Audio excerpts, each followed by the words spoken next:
2024 special meeting of the Melville City Council is now called to order. Reminder that for this special meeting, the public may only comment on items listed on the agenda.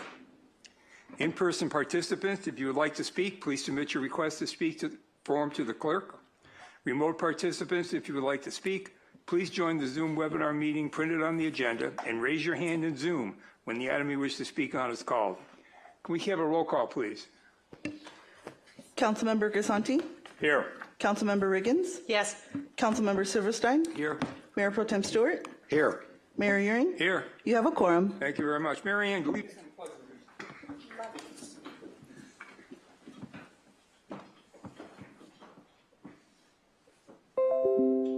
begin. I pledge allegiance to the flag of the United States of America and to the republic for which it stands, one nation, under God, indivisible, with liberty and justice for all.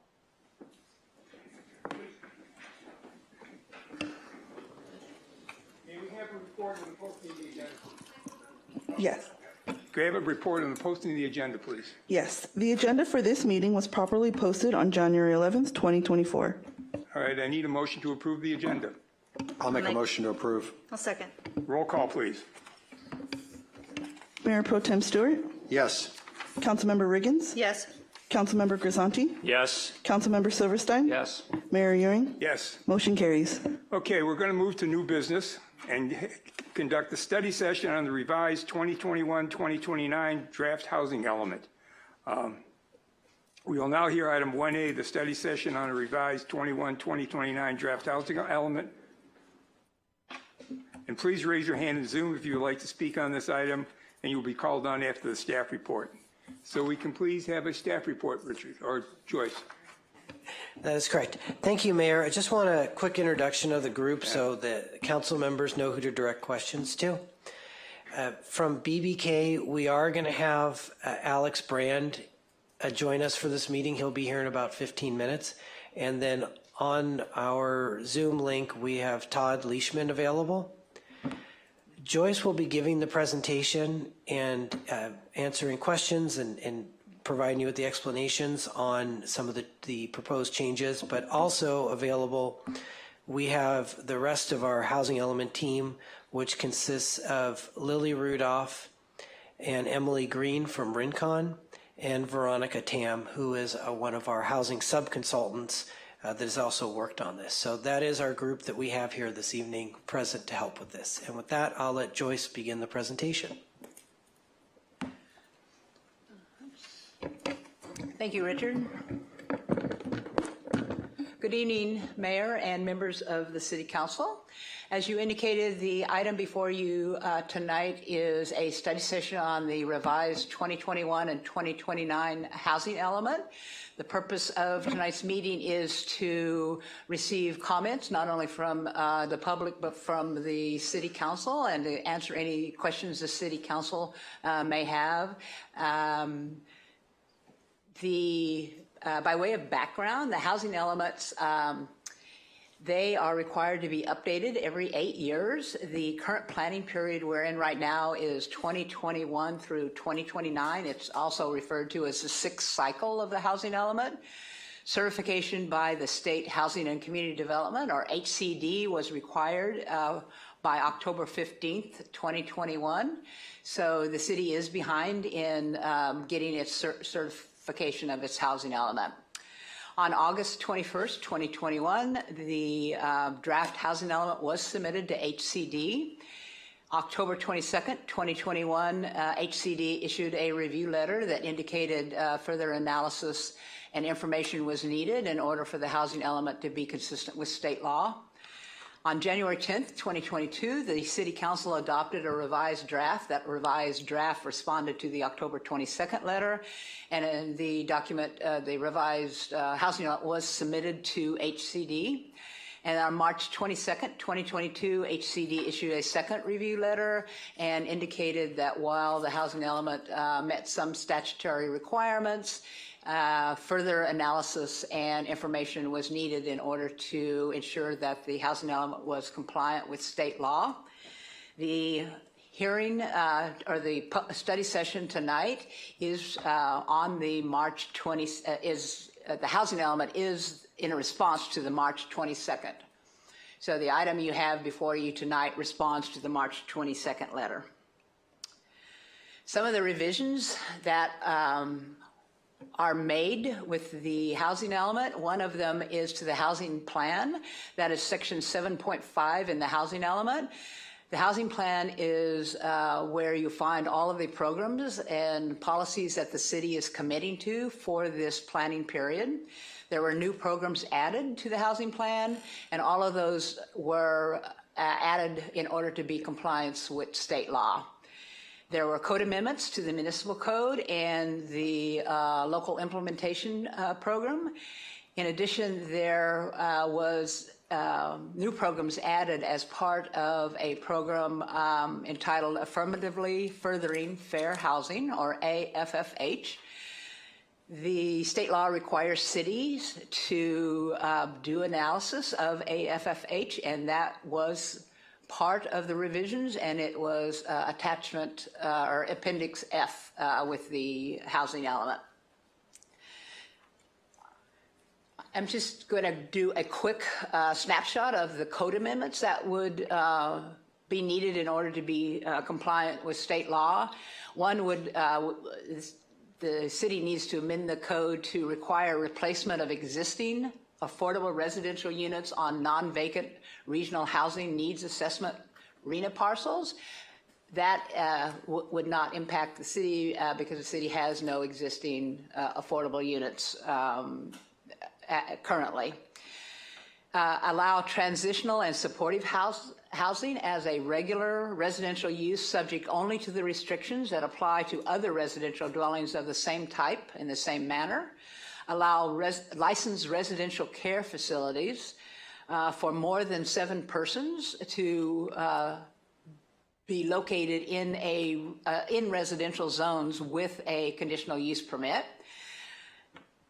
The city needs to revise the definition of emergency shelters and remove the individual capacity limit and the requirement of a proximity to the transit stop. And again, all of these are required in order to be compliant with state law. Additional code amendments that are necessary is the city needs to amend the code to allow a low barrier navigation center to be a use by right in areas zoned for mixed use and non-residential zones permitting multifamily uses. A low barrier navigation center is a type of homeless shelter that has amenities such as a case manager and other services. Is intended to help a homeless individual find permanent housing. Another amendment is to remove the consideration of whether a reasonable combination request may have a material effect on surrounding properties. That is just that decision whether something has a material effect is more subjective. State law says that all the findings have to be objective. Amend the city's density bonus regulations consistent with state law.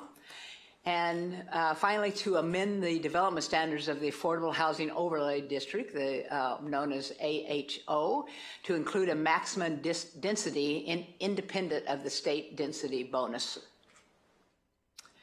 Other revisions to the housing element, Appendix B, which is the city's residential land inventory, was amended.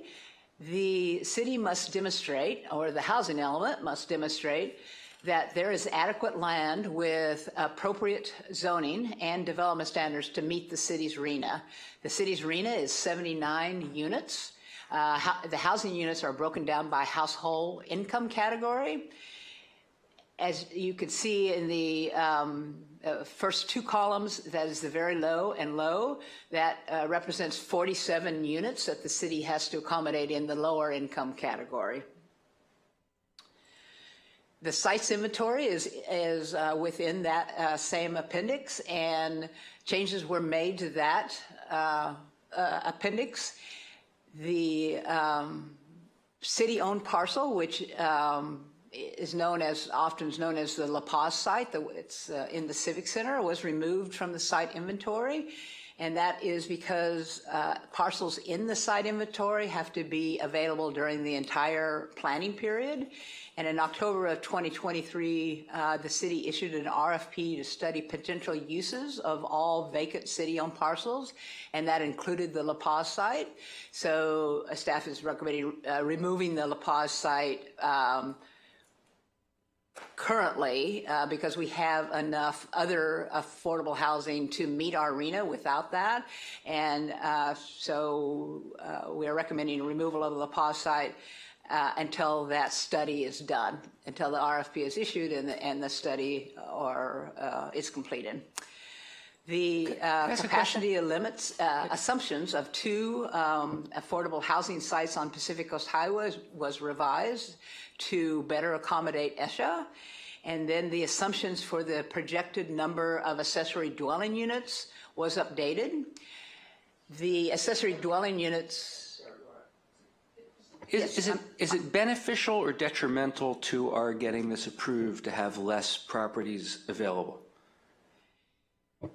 It's beneficial only if those parcels are available now for affordable housing, that somebody could walk into the city and apply for affordable housing project, because that purpose of the site inventory is to show HCD that we have the land to meet those 79 units. Okay, thanks.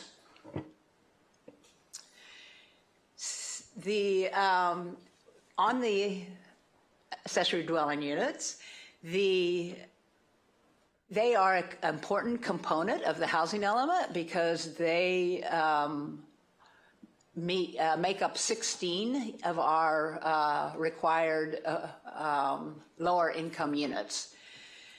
SCAG, the Southern California Association of Governments, completed an affordability analysis and determined that they made some assumptions and determined that cities could use a certain percentage of their accessory dwelling units and count them toward their lower income requirement.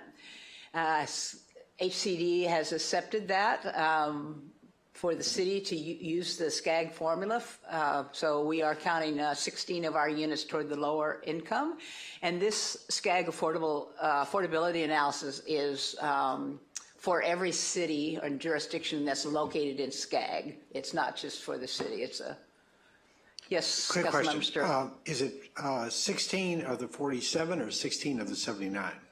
16 of the 47. Thank you. Or, yes, 16 of the 47 lower income, yes.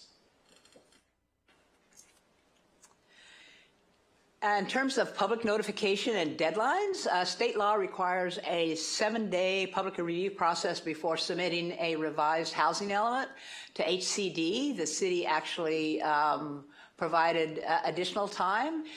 The housing element was posted online on January the 8th, and the notices that were sent out informed the public that the housing element was available. So we exceeded the 7-day public review process by quite a bit. The revised housing element is available for review on the city's webpage at malibucity.org/housing element. We invite everybody in the public to review the document and submit comments to the city. Notices of the City Council study session and the availability of the revised housing element, including where they could find the revised housing element, were sent to 840 individuals and public agencies. It was published in the newspaper and advertised on the city's social media platforms and on the city's webpage. Comments on the housing element can be sent to the planning director, Richard Malika. They are due on January the 24th, so I believe that's next Thursday. And so, again, we encourage the public to review the housing element and submit comments to the city. The next steps, the draft housing element will be revised with input from the City Council and from the public before it's resubmitted to HCD. And then any further comments from HCD will be addressed until HCD is satisfied that the housing element is in compliance. Future hearings for both the Planning Commission and City Council will be held to consider the readoption of the housing element. And that is once we get notification of HCD that we are in compliance. When the City Council readopts the revised housing element, it will be resubmitted to HCD for certification. There is no formal action that the City Council needs to take at this time. Staff is recommending that the Council receive public comments, provide comments to staff on the revised housing element as appropriate, and that includes staff's presentation. And again, as noted by Richard, we have a team here available to answer any questions the Council may have.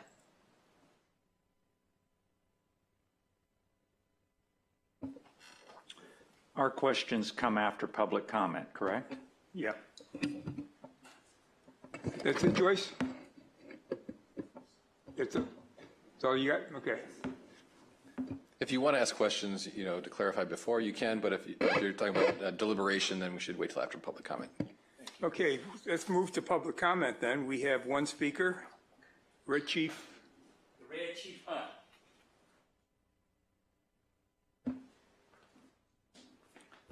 The Honorable Red Chief Hunt, Ninth Circuit winner in courts and stuff like that. I talked to Carol Sobel from the ACLU, and she told me a lot of the things that you guys are doing don't get mustard or constitutional mustard right now.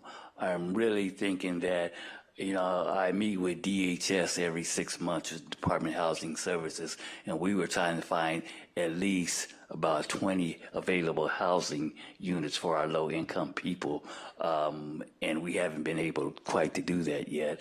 We're wondering why that Malibu haven't met the criteria and stuff like that as far as affordable housing. It's a federal law and a state law that we have at least for the 500 housing, Section 8, low income, and moderate housing in the city of Malibu, and that came out the mayor's mouth. He said that we were way behind in the December 11th meeting. He said that we were supposed to have 450 housing, and he said that we didn't meet no criteria of that, and I'm just wondering, I was really baffled because not only am I trying to move out here, it's some of my other constituents are trying to move out here too.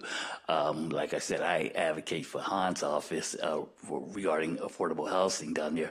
I've been doing this for the last 20 years, advocating for the less fortunate people and stuff like that. And we're still wondering why that we don't have affordable housing, low-income housing, and Section 8 housing in Malibu. And if we can get to that answer, man, I was thinking about, my decision was to file in 1983 in federal court to the federal judges and find out if we couldn't come up to standards and if we couldn't negotiate with the city of Malibu to get some type of understanding going on so we can get some affordable housing here for our low-income Section 8 and moderate homes out here. Could anybody help me out with that? Well, we can't answer while you're speaking. Okay, yeah, and that's what I'm saying. That's the challenge. Like I said, I met with Sarah Meehan, Department of DHS, and she says we just don't have any out here in Malibu. And I said, well, why are there no affordable housing? And she said she didn't know why. And then I talked with Carol Sobel from the ACLU, and she gave me all the statutes and all the codes and stuff like that. I'm represented by Stephen Rohde, who's a former president of the ACLU, and we won 3 cases in federal court. But I don't want to do that. I just don't want to jump that jump if we can negotiate and get something going for the city and the county of Los Angeles. And Horowitz is the new supervisor now, so she's you guys' district. Han just left chair, stuff like that. So I'm looking in a very positive way to work in a positive direction with you guys. I am the Red Chief Hunt. Thank you. Thank you very much, sir. Do we have any hands? There's one raised hand from Jamie Francis. Jamie, you out there? Yes. Good evening, council members.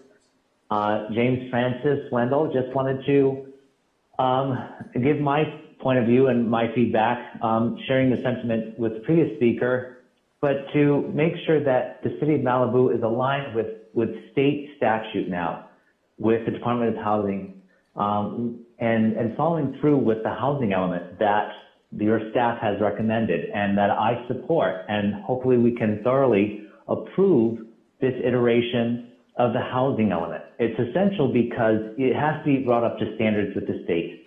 Malibu is not immune like any other community.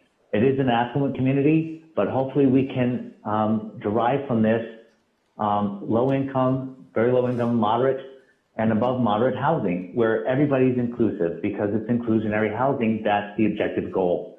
Land could be provided, but that's not the objective. It's ultimately building the units for people to live in. And ultimately the state is saying that it has been subpar, and that Malibu hasn't accomplished that. In the 30 plus years of incorporation, this city has to now go through and go along with what state requires. And it's essential that these housing elements get implemented and get passed and that get approved and then updated to meet those standards and under the satisfaction guidelines of the state. If it isn't going to do that and it goes through arbitration and gets delayed, then what's the purpose and the goal? Ultimately to have it moot and wait for developers to build something or have housing that is projected but never gets built? That's not accomplishing housing goals, housing needs, RHNA needs. And so I urge the council to pass this. Let us see this go through, because in the next 6 years, you're going to have to, not only deal with what the Department of Housing will say eventually in the next 6 months to a year, but in the next 6 years, you're going to be dealing with another housing element. And you have to get accustomed and used to this, because this is the law of the land now. And you just have to find ways, whether it be, and I'm glad that there are staff reports and that people are now consultants that are, urging the council to carry this through and eventually accomplish this, because it's now not only what the city wants, it's what the state requires the city to abide by. So I do appreciate the council's time. I want to recognize the staff, what they've done. I've been invested in this for 12 years as a non-resident, like the previous speaker, and it's just disappointing and disconcerting, because those of us do want to live in your city limits. Those of us think we're deserving to live in your city limits, and yet objectively we don't see there being an outcome or waiting 20 plus years or more. So I do appreciate the council's time. Thanks so much. Thank you very much. Any other hands?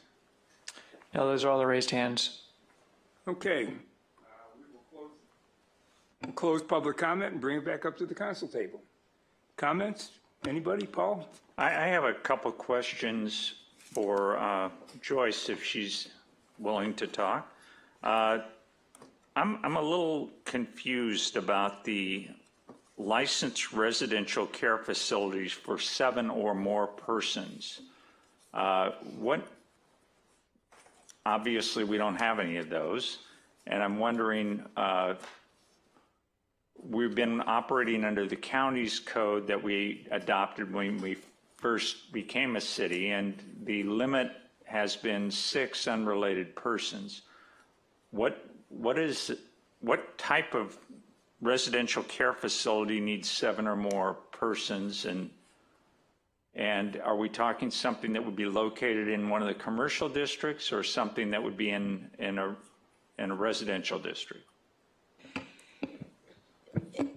No, state law, new state law requires cities to allow residential care facilities of 7 or more in any residential district. Currently, as you indicated, the number is 6, and I believe for the, is that only allowed in the commercial? No. Yeah. Yeah, for 7 or more, it's in the commercial zone, and so this will be a significant change, but it is required by state law. I don't have the exact law, but I know somebody from Rincon could refer us to the law that put that into place. Are they talking about long-term residential care for people with disabilities, or are we talking rehab situations? Do we know that? It could be a rehab situation.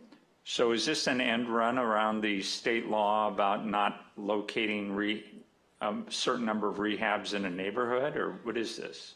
That I don't know that the purpose of state law, of why they came up with that. I don't know if Trevor has any insights on why they changed the law. If not, I could see if somebody from Rincon understands the purpose. I know that state law recently, in the last 5 years, have tried to adopt laws that are more inclusive, and they want these facilities to be integrated in residential zones. And it's the same for the transitional housing. Right now, transitional housing is I believe is 6, right? Yes. Yeah, is 6. Okay, I guess when we have someone from Rincon available, I'd love to ask and find out. Lily or Veronica, do you want to address what state law? Sure. I think Veronica could probably cite the state law quicker than I can, but the purpose, just to start off, the purpose is to accommodate housing for people with disabilities. But I would ask Veronica to elaborate further on that. Yes, this is Veronica Tam with Veronica Tam Associates. Actually, the way the state has been interpreting this it's not a new requirement. It's something that they have always wanted to do. But with the passage of AB 686 as part of the Housing Element Law back in, I think, 2018, AB 686 is affirmatively furthering fair housing. Because of this very encompassing legislation, the state now has the ability to kind of expand beyond the residential care for 6 or fewer. Now, residential for 6 or fewer is a requirement based on the Lanterman Disability Services Act, I think back in 1968 or something like that, which requires jurisdictions to address the provision of residential care facilities for 6 or fewer people as a single-family residential use. With the passage of AB 686 affirmatively furthering fair housing, now HCD is saying that, well, the law requires you to address the small residential care facility. It doesn't mean that you do not have to address large residential care facilities that are 7 or more. So, and in fact, in, I think, December 2022, the state issued a 42-page memo on how to deal with these issues. Essentially, what they would like to see, and actually virtually no jurisdiction so far with a certified housing element can get a certification without addressing residential care facilities for 7 above or more. It would be long-term residential care facilities for persons with disabilities, for elderlies, group homes for foster children, and all of that. It can be also something that's unlicensed. Unlicensed means that they're not required to be licensed by the state. I'll give you a good example of that type of group homes. Could be group homes for victims of domestic violence. Those are not required to be licensed. So those you would need to address it in your zoning codes. What the state would like to see is to treat them as residential uses, as similar uses in the same zone. So if it is a single family home, is it a duplex? Is it an apartment? Is it a mobile home subdivision? You treat it exactly that way. But you can, for residential care facilities for 7 or more, you would have the ability to do it through a conditional use permit process. But then the conditions for approval needs to be objective and have some criteria of how you're going to evaluate whether somebody meets the conditions or not. But generally, this is a matter that the state is taking it very carefully and seriously, as kind of illustrated by their 42-page technical memo. And it's something that the state is using the affirmatively furthering fair housing law to extend the requirements for residential care facilities. Can we get a copy of the 42-page technical memo? Certainly, I can email that to staff tomorrow. Okay, and my other question is drug addiction a disability? Under the Americans Disabilities Act, yes. So if somebody wants to build a rehab that has space for 60 people and they want to buy a piece of commercial land and do it, it's all hunky-dory. Is that correct? Provided that commercial zone allows for residential uses at that kind of density. Thank you. Just to follow up on... I have one more. Oh, I'm sorry. Go ahead. You do the follow-up. To follow up on that, is the city allowed to put development standards on that? You know, given that we are a rural community and we're lacking in hospitals and other emergency operations to be able to rescue people, or in the event of an emergency, a fire, how do those people get out of that housing in the event of an emergency? Can the city set development standards for that? Yes, but you cannot set standards that are more stringent than other similar, like in apartments in the same zone. But, okay. I guess I just have a question about able-bodied and the type that, you know, will need special vehicles or other elements to be able to evacuate them in the case of an emergency, and also medical care to treat them, given that we have such limited access to medical care here. I think you will have to look at it different types of residential care facilities maybe differently. Again, that's the reason why they have the 42-page memo. But the bottom line is you do have objective standards that you evaluate whether you would approve or not approve, rather than completely subjective standards. Veronica, it doesn't affect the density, right? The CUP requirement, so it still has to fit with the density allowed in that zone. Right. Correct. Okay.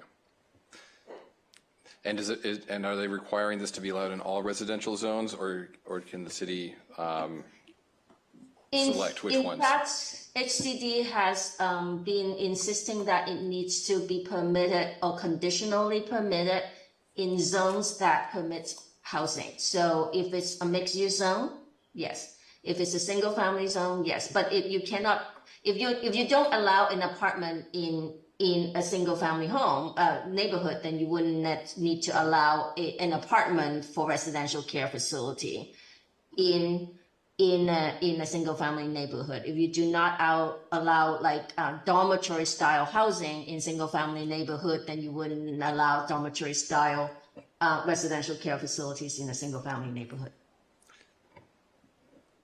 Okay, so the CUP would be limited in a R1 zone to one dwelling unit, the same as any other housing? Right. Oh, you had another question? Yeah, my other question, going back to Joyce, it says one of the things we're doing is amending the city density bonus regulations. Can you outline what changes there that are in this document? I will again defer to Lily and Veronica as our experts. Back to you. And I will start off and then again kick it to Veronica to elaborate. But there have been a lot of changes to state density bonus laws since the LIP and MMC were last adopted. So we just need to make sure that there is consistency with state law there. But I'll ask Veronica to expand on that. Well, I actually don't have a lot more to add to it. The one thing that sometimes we recommend to our clients is that density bonus laws keep changing. Like every year, they'll add a provision, they'll change a little bit of something, and immediately renders your ordinance out of date. We do have some clients basically just adopt a reference to the state density bonus law and say, hey, whatever the state law is, we will comply. And that would be the easiest way to deal with that. As long as you're required to adhere to the state law, as long as your local density bonus law is not different, it's not does not provide more incentives than the state law, and you don't want to have any kind of unique conditions added to the density bonus law. That may be the easiest way to handle it. Do you know what the current state density bonus law is? It would take many hours to go through that, but it does now.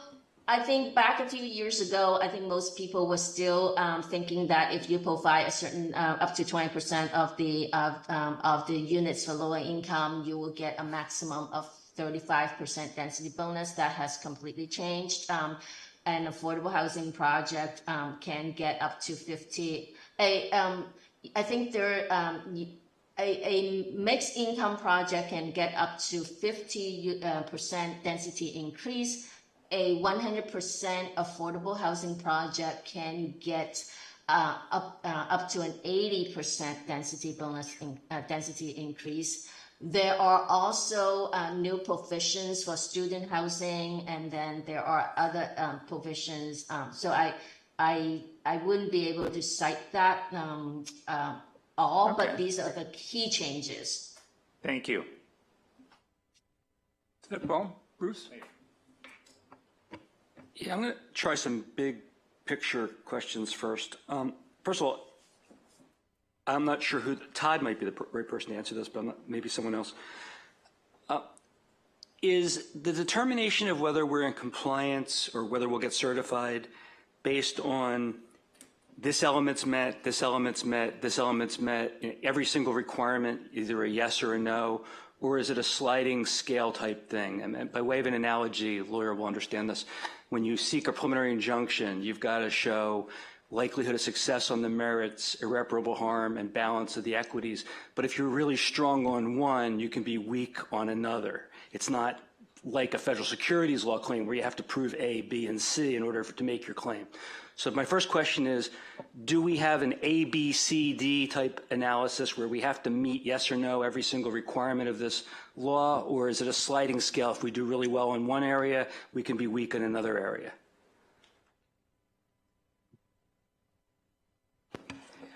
Actually, I don't think I'm a person to answer that. I think that's. I said Todd. My first answer though would be no. It's yes on everything. You have to meet yes on everything.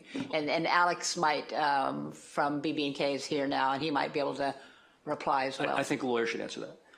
Yeah, I was going to say think of it like elements of a cause of action. We're going to have to satisfy each aspect. Okay, fine. That's my first big picture question. Now, second, I mean, I tend to think of, we're a city, so to the extent that there are federal, state, or county laws that apply to us, we obviously have to comply with them, right? We can. That's correct. Okay, and some have carve-outs for if you're in the coastal zone or if you're in a very high fire hazard severity zone. Others are just blanket, everybody in this jurisdiction, federal or state or county, has to do these things. That's correct. Okay. So the way I tend to look at things then, as a city, I do this when we're doing land use hearings, is there are certain things we must do. No discretion, it's not black and it's black and white, no gray whatsoever. These are the things we have to do, and clearly then we have to do them whether we like them or not. There's a list of things we cannot do, no matter how much we want to do them. We're not allowed to do them. And then there's things in the middle. There's also things we're required to do, but we can do more. There tend not to be ones we're required to do, but we can do less. Okay, so are we doing, does this proposal, first of all, satisfy all the things we must do? Does it give, are we now agreeing to submit a proposal in which we are agreeing as part of our law to do all the things we are required under federal, state, and county law that doesn't carve out an exception for the coastal zone or for very high fire hazard severity zone that we're required to do? So I would say, so this is a plan that's meant to satisfy the housing element law. The city hired Veronica. Okay, so limit it to that. Yeah, so you know, it was Joyce and Veronica and Lily's job to prepare a housing element that they thought could satisfy HCD, that would satisfy HCD. And so that's what's been presented to the cities, that if we adopt this, that they expect that this is something that HCD will approve. Okay, well, okay, but it's designed to meet all the elements of the cause of action, so to speak. Correct. Okay. Is there anywhere where we're going above and beyond what we're required to do, that we're proposing to do something that we're not obliged to do? I'm going to direct that question to Lily and Veronica, since they're the ones who prepared the plan. Okay. Thank you, Alex. I would say no. We took a more conservative approach to try to comply with state housing law while also keeping in mind the characteristic of the city of Malibu. So we're very mindful of drafting a housing element that we think would fit with the community mindset. Okay. Now, are there areas where we're going to be where we're proposing something where exactly what we're required to do is gray, as opposed to we understand the requirement and we're meeting it? I would say, yes, there are some gray areas. There are some very clear black and white areas where, you know, for example, we talked about the large group homes. There are some, like, particularly concerning the affirmatively furthering fair housing section where, you know, the city commits to certain actions to affirmatively further fair housing that HCD might say is not enough, or might prefer a different sort of method for implementing some of the actions. So there is some back and forth that we expect to take place with HCD once we submit this next draft. What are other examples, if any, of areas where it's not black and white and we may have to do something more than we understand, or than we're taking the position we need to do? AFFH is one I can think of off the top of my head. Veronica, do you have any other examples that you can point to? Yes, I think development standards. I think this is something that you're going to run into with HCD quite a bit, and there are times that they may find some of your development standards restrictive, but if you're willing to deal with some that they consider more critical, they may be more willing to like let go of other development standards that they may not be thinking about critical. But mainly, I think because of the nature of AB 688-6, the affirmatively furthering fair housing is so encompassing, it gives HCD a lot of leeway in how to interpret and to what extent that you would need to do in order to comply, and particularly for a community that is considered to be of desirable community, and you're probably under a higher standard compared to other communities that may be in the Gateway area or Inland Empire area. Okay, so is it your considered opinion, based on the work you've done, that our development standards are going to meet the targets that HCD is going to require?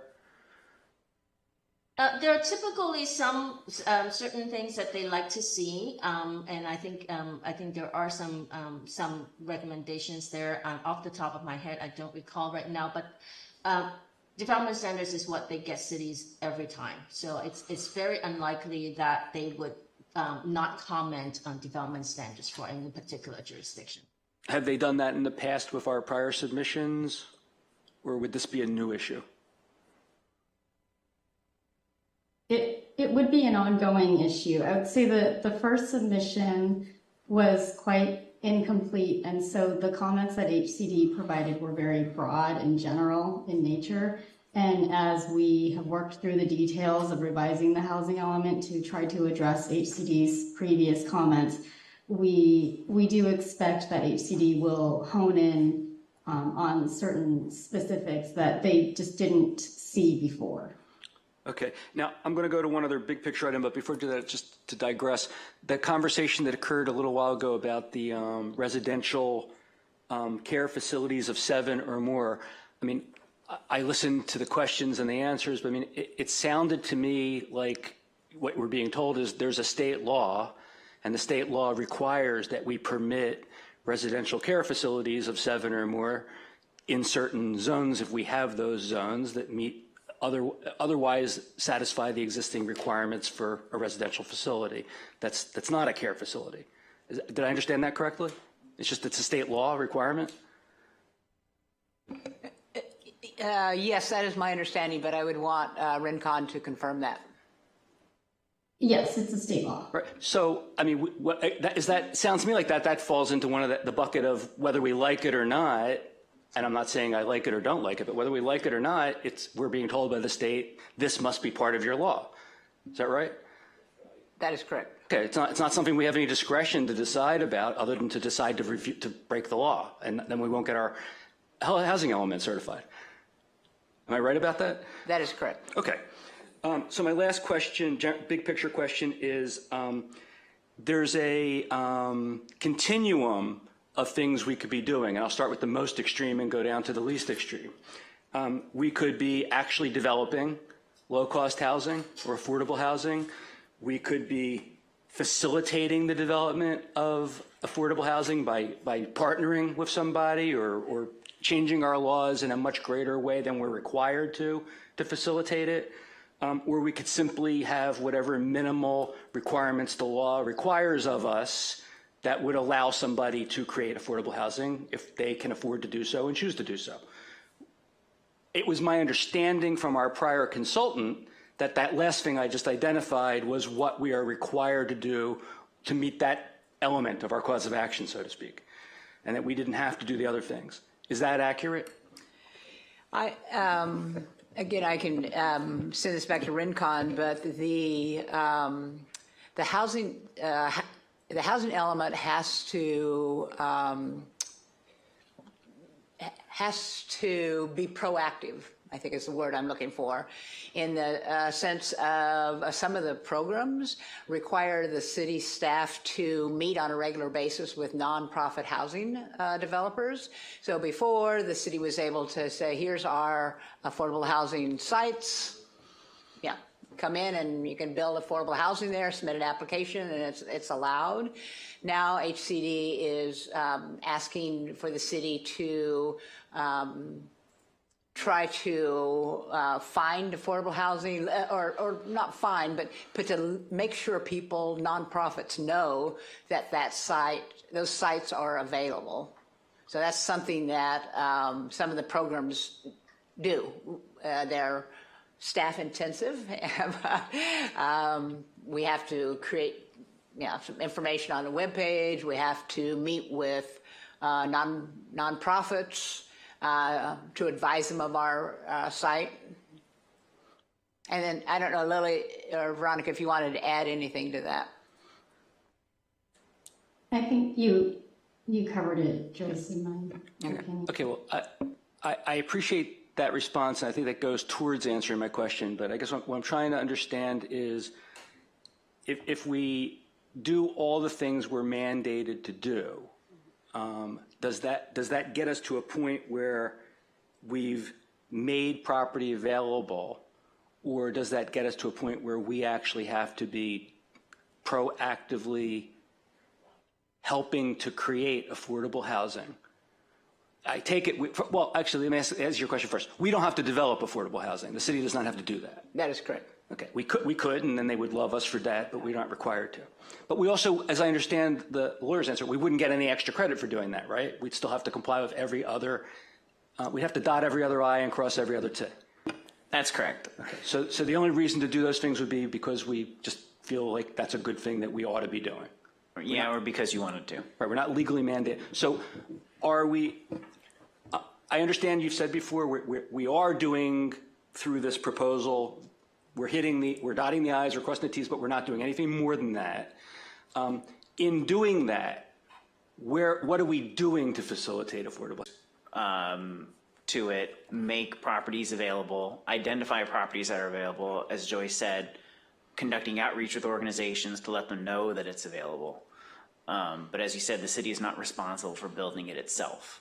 I don't know. And if someone says, I've got a plan, but I need you to change, make a further change to your law than you've already made as required, are we required to negotiate with them or work with them to do that? Or we say, we hear you, but we've already done everything we're legally mandated to do, so you're going to have to find a way to do it or else go away.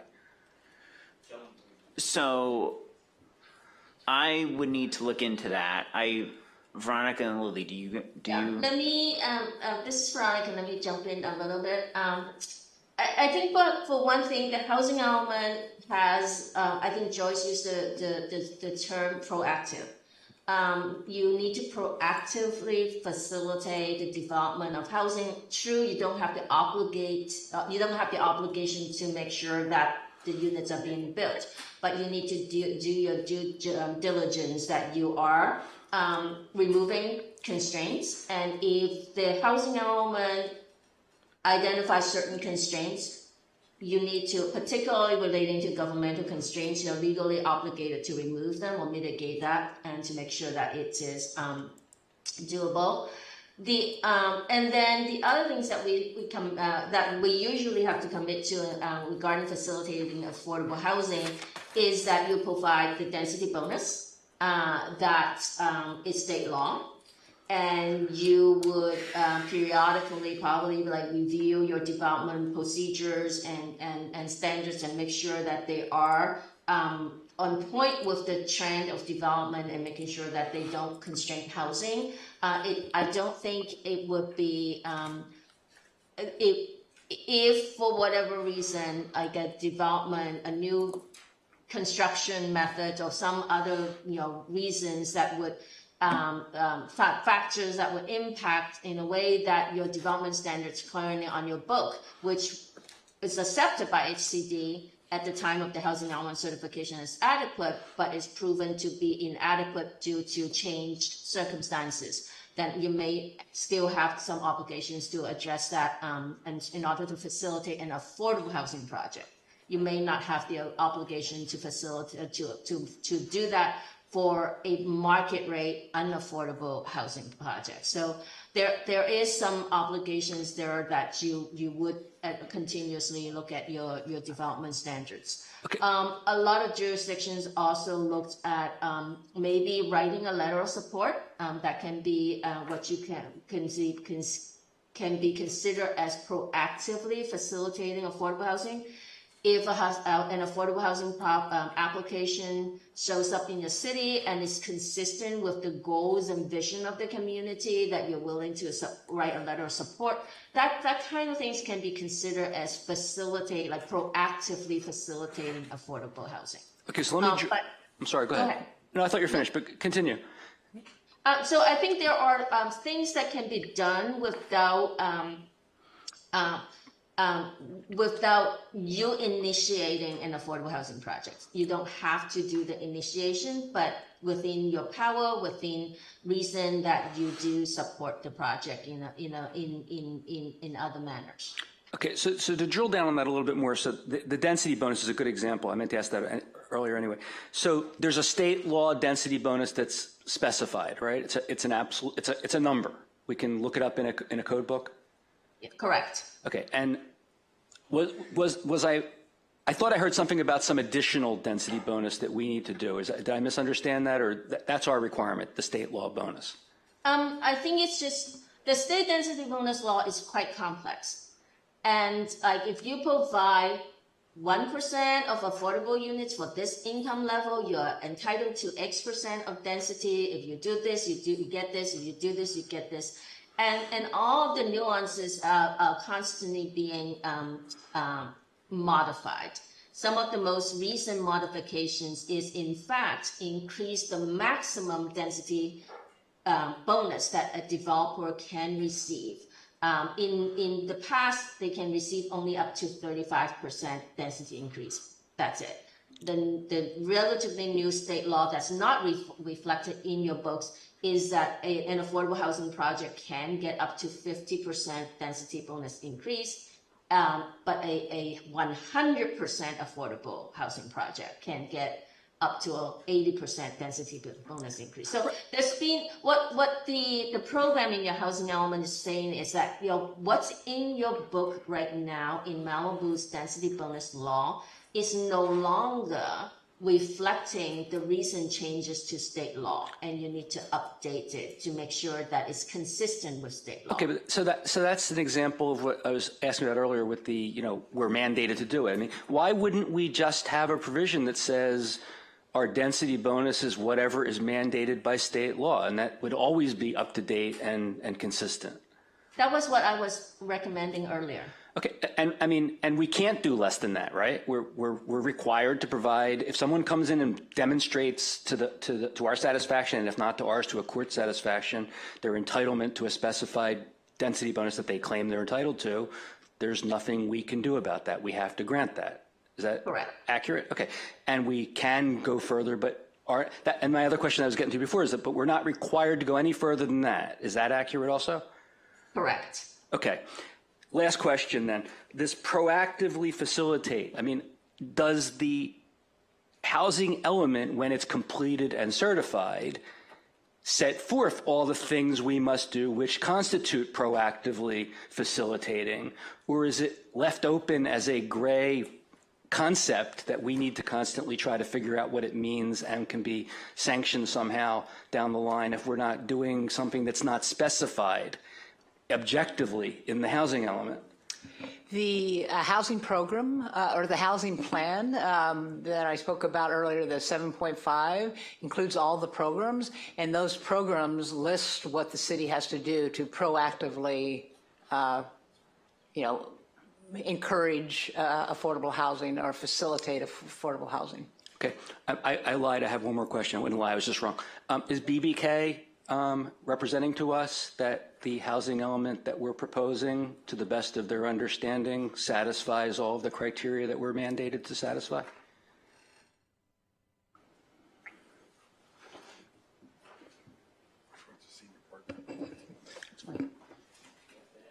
I would say to the extent that they've been provided, that it's been provided to us for review or questions have been raised, we would agree with that. And we're not doing anything that we're not required to do. We're doing what you understand us to be required to do. That's my understanding, is that what we've proposed here is what is required in order to get a certification from HCD. Okay, thank you. Doug? Well, first off, I want to thank the consultants and BBK for putting this thing together, and Joyce and the team. For those of you that haven't seen the book, it's about 450 pages, double-sided, and you've been very diligent about marking what you changed and so forth. It was not an easy review, but it was reviewable, and thank you for that. First off, I want to say, and I can't speak for the entire council, there's no way in the world for us to be experts on this, and be able to say this meets the criteria. And I think Bruce's questions and the other questions are sort of exploring not so much that we're in compliance and we've met the tick and ties of all the requirements, but that as we see the elements we're being asked to approve. So we are depending on you to make sure it works. And as you say, we'll submit it and see what comes back. Now, from my review of this, there's a lot to unpack here. And I just want to give a heads up from my perspective. I walked into this thinking that we had a housing element requirement for so many low-income units. And that's not the case. There's a lot of stuff built into this that we're going to, sometimes it's like a homeowner's fire insurance policy. You don't read it clearly until the fire's put out. And I think that's what we're going to find out here. And let me kind of go over some things and see if you guys are in agreement with it and kind of answer some of the questions. The first one that Paul and others have brought up has been about the rehabs. When we say 7 or more, if that commercial zoning area allows residential units, they could have 20, 30, or 40 in that property. Is that correct? I mean, there's no limit. It's just based upon what our density standards are. Is that right? To whoever? Yes, I believe that's right. Lily, I was just scanning your attachment. There's no cap. I do not see any cap on the number, no. Right, there's no cap on the number of facilities. Okay, so if they've got a 1 acre site that, I don't know what the requirements would be to match it. I know on SROs, there's a number that's permitted in here, 150 per square foot, 1 per 150 square feet, but I'll get to that in a moment. So we have an unlimited capacity for rehabs, rest home, convalescent homes, or whatever else they want to put in there. But Mary Ann is correct. I mean, you usually don't put medically intense operations this far away from a hospital. So it's really, in our case, we're going to find it would open up rehabs more than anything else. Okay.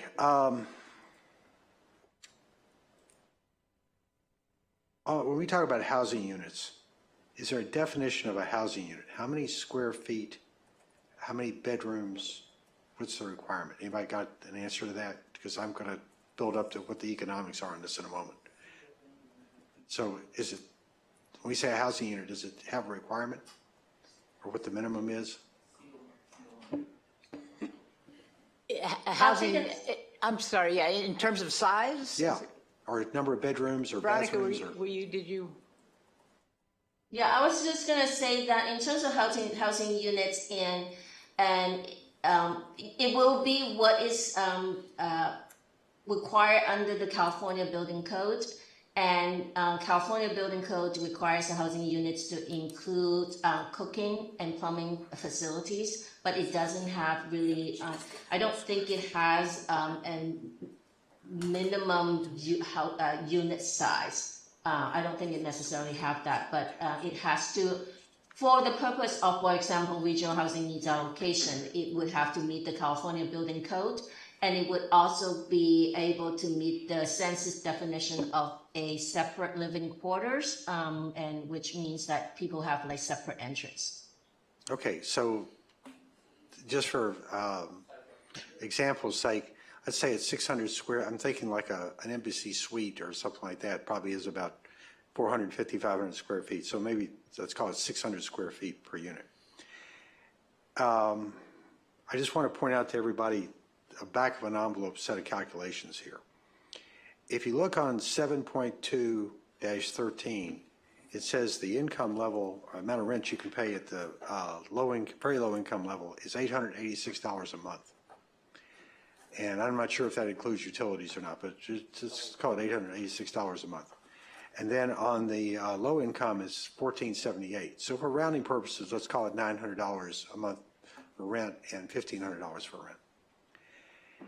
If you look at that from a valuation point of view, I'm not going to try to, don't let me lose anybody here on this because I'm going to try and keep it simple, but if I get complex, let me know. If you were going to buy an apartment that had $900 a month rental income, at today's values, on appraised value, that would be about $270,000 is what that would be worth. Now, in Malibu, it costs a bare minimum to build something of $200 to $500 a square foot. And you're talking about, at, you know, back to the envelope, 600 square feet at $500, that's $300,000. You can't build this for what it's worth. So you lose money on every one you build, and that's before you buy the land. And land in Malibu is at least, I'll look to Paul, $1 million an acre for multifamily. I would think that that's probably fairly accurate. Excuse me, sir. This is not a two-way conversation. Appreciate it. So it's at least $1 million. So I would be surprised to find any multifamily for $1 million an acre or less. Yeah. The reason why I bring this up is it's got a deficiency of somewhere around the back of the envelope here on the desk, between $150,000 to $200,000 minimum per unit to build these things. Now, you're not going to get a developer to build them unless there's an advantage somewhere else. And I'll just highlight what I brought up the other day when we were talking about ADUs. Rick Caruso at Calabasas is going to tear down the movie theater at the shopping center he owns there. And he's going to replace it with 150 apartments, 15 of which will be low income. And I'm going to assume that Rick Caruso pretty well knows the ratio you got to have to get subsidies to match the excessive cost. So if we need 31 units to be low income, assuming we can get 16 ADUs, that means you got to have 300 apartment units in order to yield 31 low-income housing units. 300 apartment units in Malibu. I think we've got how many? 400 or so at best, if we got even that many. So this would be doubling of that just to get these 31 units. It's quite a leap, and economically it doesn't work unless somebody subsidizes the living daylights out of it. Now there's another provision in here, emergency shelter for homeless, 7.4-11. It says you got to have 16,200 square feet of available land for this, if I'm correct. Is that correct on that page? Am I reading it right? 7.4-11? Lily, do you know off the top of your head? Where's our? I'm scrolling there now, 17.411. I think it's based on the 200 square feet per person calculation as estimated or proposed by AB 2339. Okay, so is that separate from everything else or not? It is separate from everything else. So in other words, we have to have that in addition to the 31 units or 47 units or not? The requirements for emergency shelters is a little bit different. The requirements for RHNA, Regional Housing Needs Allocation, it's that you do identify specific sites with parcel numbers and address and size and all of that. Whereas with emergency shelters, the law requires each jurisdiction in the state to identify a zone where an emergency shelter can be located by right. All right, so in addition, provided that zone has some kind of capacity. It's not the same standards as a RHNA site. You just need to show that there is that potential should there be an emergency shelters for the homeless to be located in your community. okay, just to clarify, are we being required in addition to the low-income housing to come up with a site for, I believe they're referencing 81 people that are homeless in Malibu, that we come up with the 16,200 square feet available for development for that purpose, or is this? No, it's only to show that in the zone that you have identified, there's that possibility. It doesn't really require you to identify a site-specific location for it. Okay. All right. Good to get it clarified. The last thing I want to bring up is as I read this quickly, it looks like you've only identified one location in the city for our low-income housing. Is that correct? I believe it's across from Paradise, PCH, across from Paradise Cove. There are, yes, there are 3 parcels and 2 sites that are adjacent to each other. There's 2 separate properties that are owned by different people. All right, if I could, trying to find it in my little sticky notes here. Can you take us to that page and see the map? I believe it's, We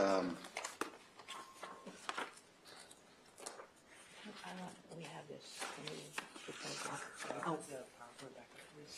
it's in one of the appendix. Oh, I believe it's It's at the very end. B4. Is that the one I'm supposed to be looking at? 14. What's that? Yeah. Is it B4? 77. Yeah. So, Councilmember Stewart, we just placed those 2 sites on the PowerPoint. Okay. But this is the only site that we've come up with for the city of Malibu. Is that correct? So, I can't remember, probably 2 housing elements prior to this one. The city identified 3 parcels in which they were placing an affordable housing overlay on, which would allow an increased density above and beyond the density for a regular parcel, and that's these 2 parcels were identified as parcels of affordable housing overlay. Studies were done on these parcels and as well as the La Paz parcel, and these 3 parcels at the time satisfied our RENA, had sufficient units to meet our RENA, so that has always been our obligation. I think the last housing element, we used those 3 parcels as well, and that was certified by HCD. And this time, we're proposing to, we have done adjustments on the sites and believe that these 2 affordable housing overlay sites plus our accessory dwelling units can help us meet our RENA, including our low income units requirement. Okay. So to come back to answer my question, is this the one and only site or not in the city of Malibu? For low income? Yes. Yes. There's 2 sites. I just want to be clear. There's 2 separate Well, no, it parcels says, here. but to me, it's one large assemblage. It says candidate site 1, candidate site 2, and then there's another APN number for parcel 23. You mean this is the only area? Yeah. I think when you say site or parcel, you're tripping up the only area of Malibu where we're located. So, and that's excluding the ADUs, which also qualify. Yes, that is correct. So these 2 parcels have the affordable housing overlay, which would allow a greater density, which would allow us to meet our low income units. Okay, because as I read the density number, multifamily, I think we can do 6 per acre. And if you use the affordable housing overlay, you can get up to 27 per acre. Is that right? That is correct. I'd have to pull that up, plus a density bonus. And part of the, one of the code amendments we need to do is to make sure that the density bonus that is reflected in the affordable housing overlay is consistent with current law. Okay. I will tell you, having been a banker for financing multifamily projects and so forth, you get more than 27 units on an acre, and especially if it's 2 stories or less, you got a really small unit, so there's no place to park your car. That's pretty tight. You have to go up in order to get that kind of density. I would need to, and Lily, maybe you're aware that these parcels are larger than 1 acre. I don't have their square footage. Okay. Yes, and the affordable housing overlay has a maximum or a minimum density of 20 dwelling units per acre. Yeah, only reason why I'd say it's tight, when you look at the restrictions, and I'm trying to go by the color codes down here, you've got wetlands buffer, you've got mixed woodland, ornamental. I'm not sure exactly what the building opportunities would be there, but you're constricted as what you can build on there. It would be, if I was a banker looking at this, I'd say you can't get more than about 40 units on this. Those restrictions, for ESHA, were taken into consideration when the city determined that that site could accommodate 66 lower income and 45 moderate income. And so we took the ESHA and the 100-foot setback from the ESHA when we calculated those numbers. Okay, all right. I buy into your numbers. It's much more opportunistic than what I came up with back of an envelope. But the cost is still there. Between acquiring the land and having to build it out, you got to have somebody subsidize the living daylights out of this to make it work. I think that's all I've got. I will say that hopefully we can get this submitted, get ourselves in compliance, and see if there's any way for a developer to take this on. Yeah. Thank you. Okay, thank you, Doug. Bruce? Well, I have a couple more questions and comments, but you haven't spoken. You want to? Yeah, no, I just two things. One, I tend to agree with Doug that, this is a lot for someone who hasn't done housing elements on a regular basis, this is a lot to understand at one shot. So this has been interesting. It seems to me that our biggest liability, or that's not the right word, is our development standards, right? If you go back to what Doug just brought up, I mean, it's very difficult based upon the standards that we have today to be able to build this stuff and keep it going. So I'm just concerned that, and you guys know more about this than I do, that they're going to come back and say, guys, the heck with 2 stories. You need a 4-story building to be able to do that, so you got to change your standards to deal with that. Is that a possibility? I mean, what have we seen them do in other cities? I would defer that to Veronica, who is our housing element expert and has reviewed hundreds of housing elements. Okay. Yes. In most cases, what jurisdictions use to do affordable housing is density bonus. A lot of times with the density bonus, you are required to do concessions. Most of the times what we see the developers do is to provide the affordable housing, a small percentage of affordable housing. In exchange, they are required to, they're entitled to, I think, up to 3 or 4 concessions. A most typical concession that they get is height and parking. And will they dictate, what are the chances they will dictate that to us, that we have to make those changes? Because Doug is right. I mean, I don't know how you build what you want to build for the dollars it costs you to build in Malibu. And look, nobody's got a crystal ball that says here's what they're going to do. That just seems to me is one of the places where we've got some exposure. And if I'm wrong, tell me I'm wrong, and I'll go to the next page.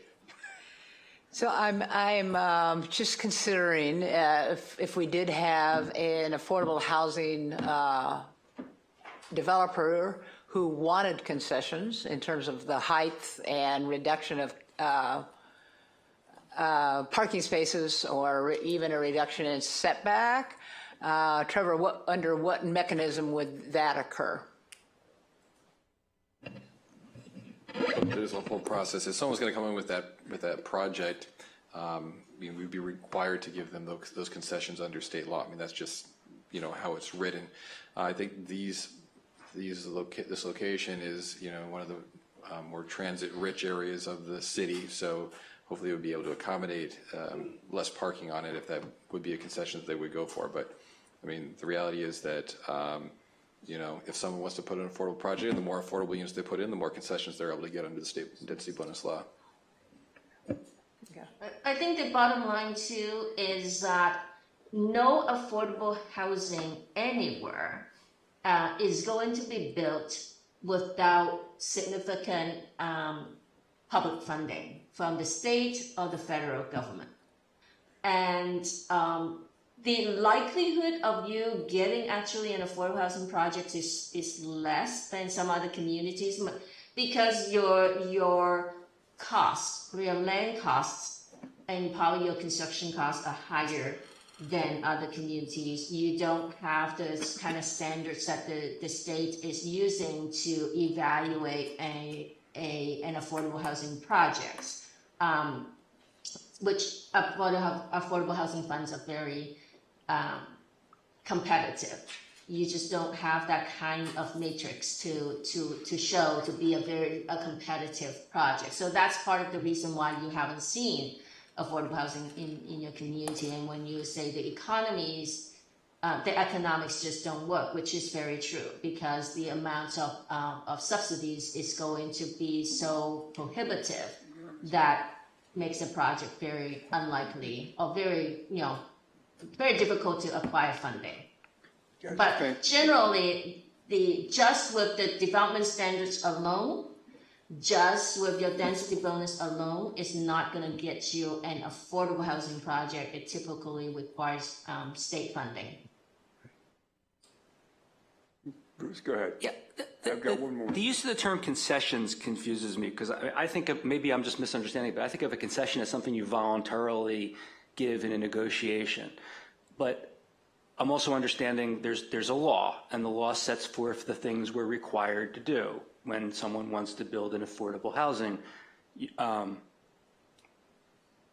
unit, structure, what have you. When we're using this word concession, do we mean something above and beyond what the law mandates that we can look up in a code, or are you just using that word to mean the things that the developer is entitled to in that code? Either Alex can address it, or I can just quickly kind of explain it without using legal terms, since I'm not an attorney. But under the state density bonus, a developer is entitled to concessions to your development standards. So if they can demonstrate that your height limit is not it's too low, or your parking standards too high, or your open space requirements too large, to the point that would not allow them to achieve the permitted density plus the bonus that they're entitled to, and that they cannot, they can show you that it financially does not pencil out, even with funding, then they are entitled to ask for a concession, meaning that they're entitled to ask you to reduce your standards. Okay, I appreciate that. I really would like a lawyer to answer this, because you're just answering the question with the word that I'm trying to understand what it means. I can understand a structure where somebody says, I can't do this way, but if I look at code number X, it tells me I'm now entitled to Y parking or another story. I could also understand something that doesn't say anything about that, but we negotiate to allow them to have something. Maybe we're mandated to negotiate. That's what I'm trying to understand. Is there an objective standard that says when someone comes to us with a project and they say, I can't do it without this extra story or this extra parking, that they can point to a code provision that mandates we give them that? Or is it more subjective and leads to litigable questions? So I'll have to review the density bonus law to answer that question, but I can review that and send the council an email explaining kind of the meaning of concession. Is this something that we have to give them, or is this something that we can negotiate over? If it's not something you're required to give, why do we keep? I mean, see, that's something that someone can ask for something, and the person to whom they're asking can always say no, or someone can say I'm entitled to this, and then you evaluate whether they're right or they're wrong. I don't understand this concept of asking. If I'm on the one hand, I asked before, we're setting forth all the we're dotting all the I's and crossing all the T's, and yet I keep hearing this discussion of, but then someone can ask for something, and then and we have to give it to them, or is it, and we can consider it and do what we please? That's what I'm trying to understand. And so maybe you need to look at that, but I need that clarity. Yeah, I'll look at the law, and I can send something to the council explaining that. And Councilmember, I think Are you asking, is there a code or a law that gives, like, if somebody wants a concession for parking, the city has to give 10% or 5%? Is that what you're looking for? Is there some objective standard for? Right. If I want to build a new home on a vacant single-family land, I have up to a certain TDSF, right? I mean, and if I can show I'm at or under that number, I'm entitled to it, as long as I meet all the other requirements. And if I need more, I have to ask for more, and the city can say no. The city far more often than not maybe always says no. I can't plead. So that's what I'm trying to understand. I think of a concession as that, can I have more? And I either give you the concession or I don't give you the concession. So it confuses me when that enters this conversation, because I thought we're talking about what we're mandated to do, not what we might do down the line. The concessions are mandated based on the percentage of affordable housing that's provided. We are required to give particular concessions based on that. But are they? Can you figure them out through an algorithm, or is that just it's touchy-feely? Yeah, there's like charts about like the percent that you that's affordable, and you know how many concessions are required to be provided. We're not. The element is not providing any additional concessions or bonuses beyond what is required by state density bonus law. Correct? That is correct. Lily, can you confirm that? Yes, that's correct. It just states that we need to revise the code to comply with state law. Now, I'm going to try one more time. So, right, what I understand is the density bonus under state law is designed to facilitate the development of affordable housing. So either you can or you can't build your affordable housing using the state mandated bonus, right? So why would we then have to give more than the state mandated bonus if we're satisfying the state mandated bonus? Does the law say, here's the mandated bonus and you must also do X, Y, and Z on top of that? Let me just be clear. It is. The state law specifically says that you have to grant the density increase plus 1, 2, 3, or 4 concessions depending on the percentage of affordable units that they provide, and the concessions are development standards. Okay, that gets me further. I have a couple more, just one or two more questions, some comments, but I don't want to monopolize the dais here. You're doing fine. Okay. Going back to this emergency shelter as an example,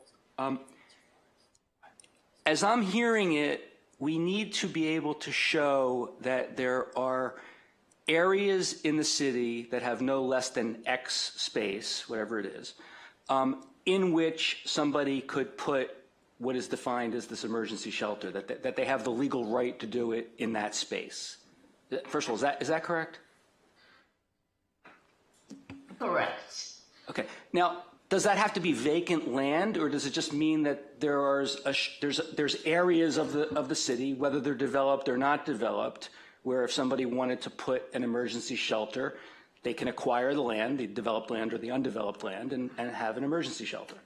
It does not have to be vacant land. It can be underutilized land, or it can be area that is feasible for adaptive reuse. What the state doesn't want to do, which they notice a lot of jurisdictions were doing that in the past, and that's the reason they passed the new law in 2022, AB 2339. And what a lot of jurisdictions in the past and say, well, we put the zone that this is a zone that allows emergency shelters, and it's in the industrial zone, or it's in the light manufacturer zone, and it's not. And what the state has discovered is those zones are generally not appropriate for people to live in.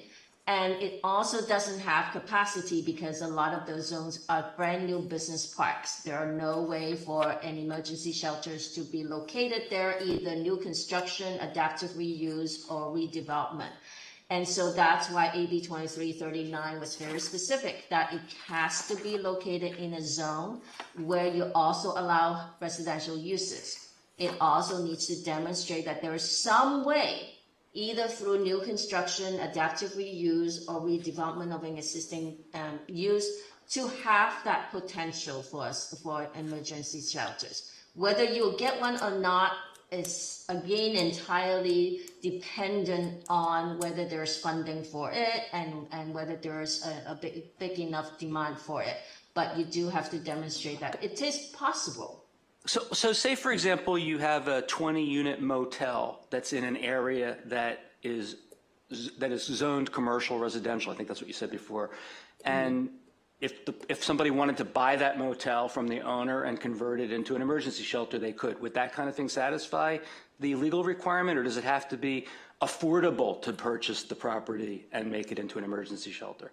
We don't have to go that far with AB 2339, but if you want to identify just one location, then you have to demonstrate a lot more that it's possible. But if you want to generally identify an area with multiple opportunities, then you don't have to be that specific. Right, no, but that's what I'm saying. So suppose you have an area that's large enough, there currently are 30 or 40 buildings there. It's fully developed land.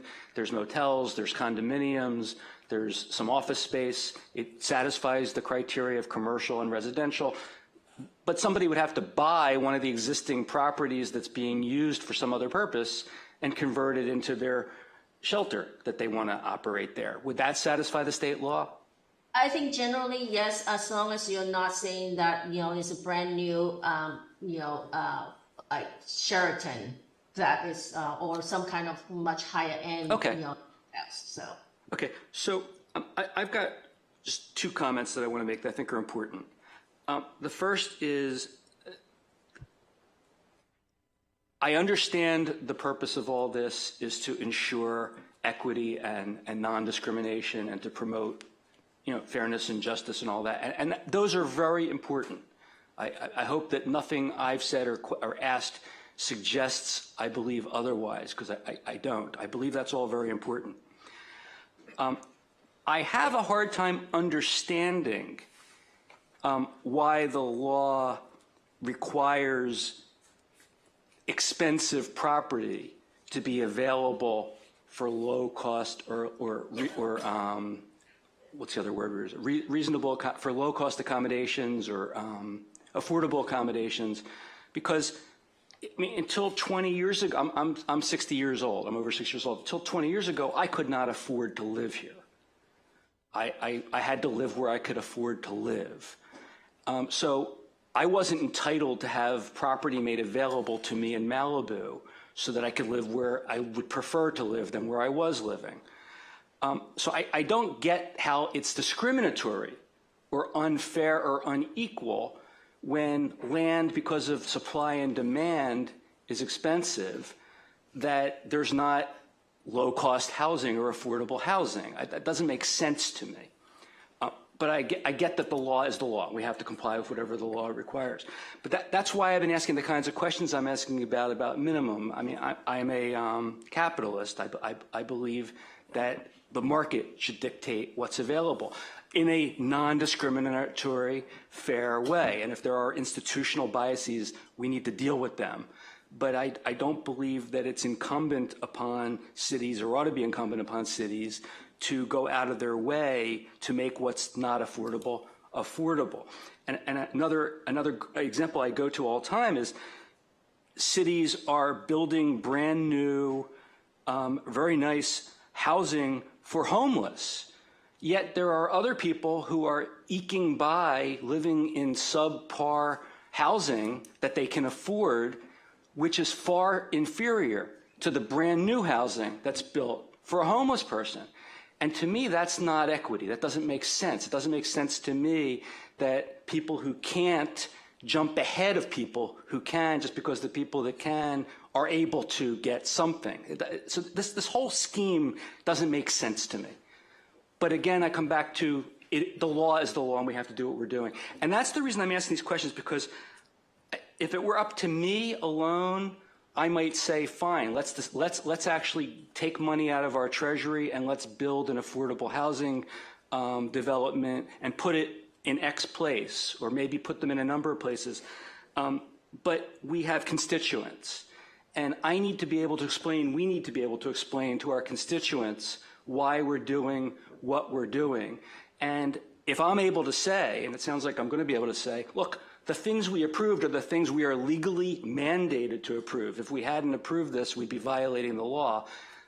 I guess some people can say, well, you should have violated the law, but that's not an acceptable answer to me. I just say, well, we had to do what we had to do. But I also need to be able to say to them, and I didn't do anything more than I was mandated to do because I don't know if the constituents want us to do that. If I understood there was a groundswell of desire by the community to go above and beyond what we're required to do, then I'd be advocating for those people that we go above and beyond what we're required to do. I'm not hearing that groundswell. So my goal has been, and that's why I've been asking these questions, my goal is to make sure we follow the law, make sure I'm able to tell my constituents we are following the law and we're not doing anything more than the law mandates. So you have got no basis to complain about anything we're doing. I don't like it any more than you do if we have to do certain things that don't make sense, but we have to do them, and we didn't do anything more than we were required to do. We can have a conversation as we go on about whether there are things the city wants to do that are above what we have to do, but until I hear that groundswell, I'm not going to be supportive of that. Okay. I agree. The world has changed. I mean, there's stuff that's going on today that I would have never thought was ever going to go on, but that's neither here nor there. I'd say I have two questions. I want to go back to the concession thing. I mean, the young lady who was talking there says, you know, if they need a concession, they can get 1, 2, or 3. Are those defined what those concessions will be, or can the developer decide this is a concession I want? I mean, is there a list of stuff we have to give him, or can he just sort of make stuff up to? No, there is a list that they can choose from to get concessions. I don't believe, and Lily and Veronica, you can confirm this, that you know, it's a negotiation with the city and the developer as to how much. But it's not an open-ended wish list. I mean, he can't come in. No. Is that correct? That is correct. Okay. The state density bonus law also is quite restrictive in the way that you cannot say that we are not going to give concessions on this, and that, like regarding development standards. I think it is quite defined that it's relating to development standards. Okay, gotcha. One last question. To Bruce's thing, we're following this thing according to the letter of the law and trying to, if we don't, what's the penalty? If we start to say, yeah, I just don't like this thing, we're not going to, we want to leave that one out, what happens? Are you saying if we don't adopt a housing element? No, or we don't? we do the housing element. We just, you know, whatever they ask for. You're just saying we leave out we a just part. We take one section, say, yeah, we don't want to do this, so we just leave it out. And they say, okay, your housing element doesn't work. What's the penalty? So if we just were to leave out a part of the housing element, we likely would not be certified. Okay. If we don't have a certified housing element, the city is not able to participate in certain programs that provide funding for various types of homelessness programs or affordable housing programs. Additionally, if we didn't have affordable housing element, the city could be sued for not having one and seeking an order requiring us to adopt one. Okay. With that, you know, there are then further penalties up into including the appointment of a receiver to take over land use decisions. It's serious enough that you can't waive it. Okay, Doug? Todd, did you leave out one that happened to Santa Monica called the Builder's Remedy? Isn't that one of the ones they have too, where they can just come in and get their own permit? Yeah, so the city is currently, someone could come in with a builder's remedy. One thing we've talked about, though, with the council before about the builder's remedy is that because we're in the Coastal Commission, the builder's remedy is harder to get here. I mean, the bottom line is we can't just refuse to comply with the law unless we're prepared to go to court and try to establish that the law is unconstitutional.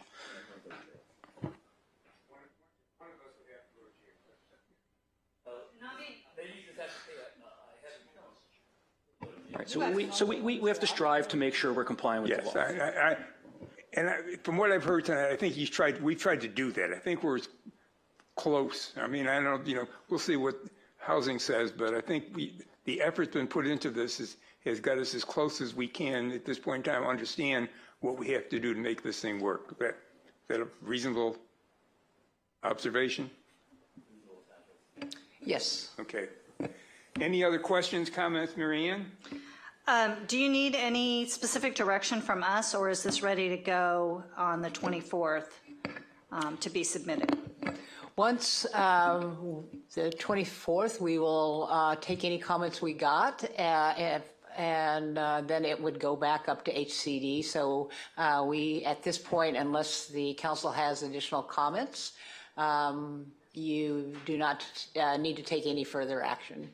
Do we need to get any more comments from the residents? I mean, is there something that says they need at least 20 or 50 or something? I mean, we didn't. You saw what we had here tonight. It wasn't exactly a standing room only crowd. We just have to advertise that the housing element is available for public comment, which we have. And if no one comments on the housing element, I think the last housing element that was certified, I believe we got 2 comments on it. Gotcha. Okay. The process here is too, if this goes up to HCD and then if they're giving us the thumbs up, then it will go through the Planning Commission and the City Council before it's finally approved. Right. This will be coming back eventually, along with all of the code amendments that we spoke about. And so there will be a whole series of public hearings, probably in July, August is, I believe, what our schedule. Cool. Keep your fingers crossed. Okay, we got 3 other comments. Doug, you want to go first, and Steve? Just a quick question. Along the lines of public input, any way to tell how many people were on Zoom tonight, since we know how many people were not here? They watch it afterwards. 3 people. There's 3 people. 3 people. Yeah, but it's not a meaningful statistic because people can watch it for the next week, 2 weeks. On YouTube also? Yeah. Yeah. Just curious. We do offer office hours. And so I have an appointment tomorrow to talk to somebody that wants to comment, or they may just have questions. I won't know what they. Right. So let's go back to something. We talked a little about this putting in here our housing element is we shall comply with the state law as it evolves, whatever it may be.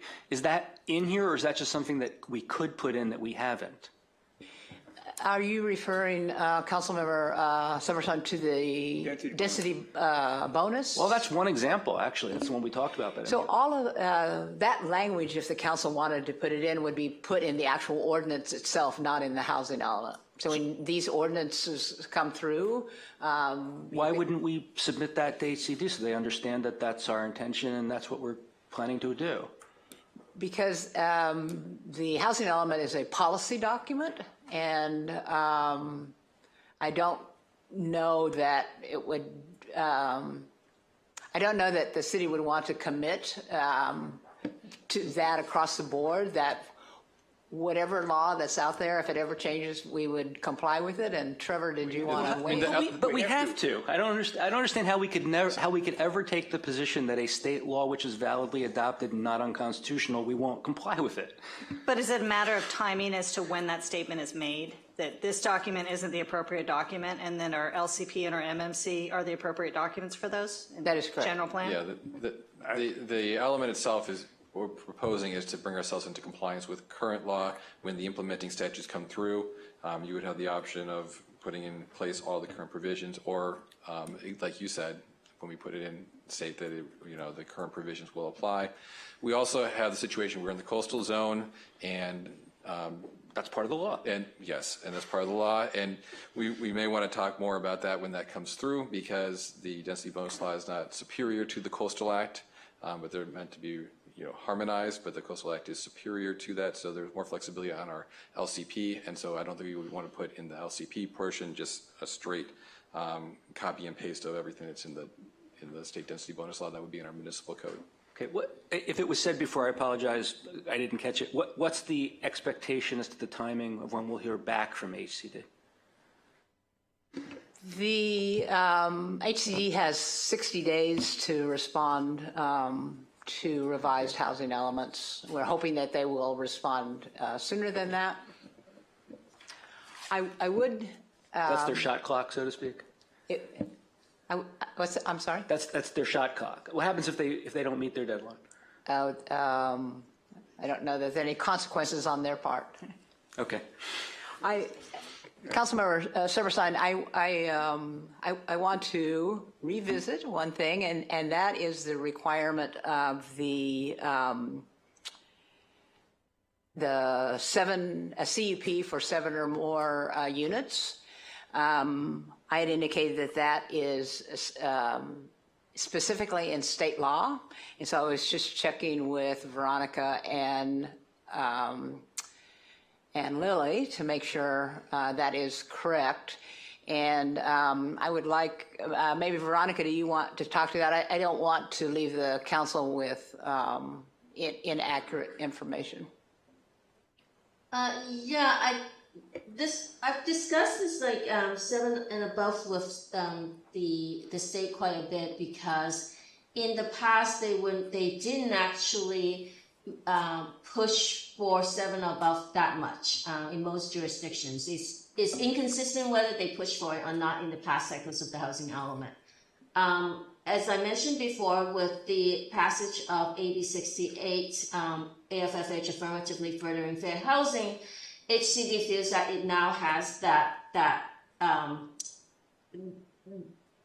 leeway that allows them to actually put pressures on community to deal with residential care facilities for 7 or more. Now, 6 of your is under Land Terminus Act, which requires you to address it, but it doesn't require you to address 7 or above. But the state HCD saying that, but it also doesn't mean that you don't have to address it. Now that with the fair housing requirement, they feel that you do. They're particularly concerned about the definition of family this time in the zoning code as well, because they are trying to use that also as a way to say that as a local jurisdiction, you only have the ability to regulate the use, not the user, not the occupants. So whether it's 7 or more, it's really relating to what the physical structure, not who occupies it or how many people occupies it. And they're trying to use the fair housing angle to actually push jurisdiction to deal with it. But whether it is specifically defined in a state housing element law that you have to address it in the housing element, I would say no, it's not in the housing element law. It should not even be in the health and safety code where the Land Terminus, or in the Land Terminus Disabilities Services Act, which is in the Welfare and Constitution Code, Welfare and Institution Code. So now this. I'm sorry. I thought you were done. Essentially, they're just using their ability to loosely interpret a fair housing to push jurisdictions to deal with residential care for 7 and above. But Lily and I and Emily and I can absolutely validate the fact that we have not been able to get one single housing element certified without addressing it. And for the 6th cycle housing element, I have already gotten more than 50, 60 housing elements certified in the state, and every single one has to address it. Anybody else? Steve, you at one point want to say something, or you? Thank you, Mr. Mayor. I was just going to make the comment that once we get the comments back from HCD, we will do a robust public outreach and try to invite public comment. Okay. That's all. Thank you. Bruce? One last comment. I also appreciate the 2 public comments we heard tonight. And just because we don't have a 2-way dialogue, because we're not allowed to legally, doesn't mean we didn't hear them and take them into consideration. Okay. Anybody else? Mary Ann? I just want to compliment staff. Thank you for all your hard work. I really appreciate it. And thank you to our consultants. It sounds like the city got a great team to assist on this. So appreciate everybody's work, from staff, consultants, BBK, et cetera. Thank you. Yeah, I'll second that. I agree. You've taken a very difficult subject and kept it difficult. So I'm ready to adjourn. Anybody got an argument with that? I'll make a motion to adjourn. Okay. I second it. Give us a roll call. I have a clarifying question. Are we required now to have roll calls at these meetings now that we're no longer operating under the hybrid fashion, or can we just do this by assent or consensus? Okay, Leslie. It'll help for future We can reference do to understand consensus? the answer to that. We can do consensus? Yes, you can do consensus. Everybody want to adjourn? Yeah. Yes, we're out of here. Thank you very much.